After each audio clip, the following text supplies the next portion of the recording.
Hey, what's up guys? So hari ni kita nak buat tom kha gai yang rasa dia strong, pekat macam tom yum tapi lagi creamy. Okay, first kita tumis 3 ulas bawang putih dengan 1 biji bawang merah. And then kita tambahkan 1 ekor ayam. Lepas tu korang gaul-gaul kejap. Lepas tu masukkan halia sebesar ibu jari, lengkuas sebesar ibu jari, 3 batang serai. And then tambahkan 500 ml air. Okay, next kita perlukan santan saji. So santan saji ada 3 jenis. Yang kelapa light ni korang boleh guna macam santan cair. Yang santan kelapa original ni pula boleh guna untuk gulai-gulai macam ni. And then krim kelapa ni boleh guna untuk dessert. So untuk resipi ni aku guna 2 kotak kecil santan kelapa saji yang original ni. Ini sesuai untuk gulai-gulai macam ni lah. And then kita tambahkan 2 sudu gula. Lepas tu masukkan garam. And then kita tambah 4 helai daun 5 purut.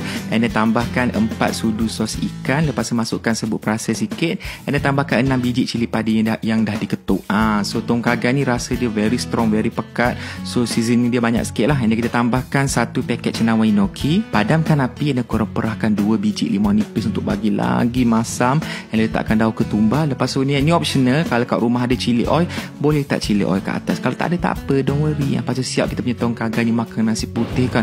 Rasa dia very creamy, pedas, masam. Memang kit terangkat sampai ke langit. Dia keluar creamy santan tu campur dengan masam-masam limau. Complete. Dia almost macam tom yum tapi bukan tom yum. And rasa serai, rempah, lengkuas, serai semua tu very strong.